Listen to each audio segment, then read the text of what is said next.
Welcome to Cell and Molecular Biology. Allow me to begin our study of the cell and the molecules that are important in its functions by showing you a list of words. Aging,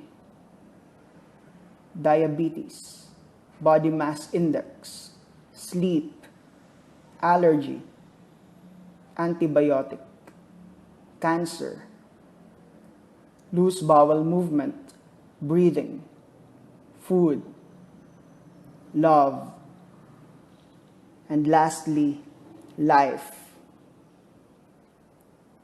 I am showing you these words because the thought of cell and molecular biology and its course outline alone is somehow very far from the reality that we are living right now.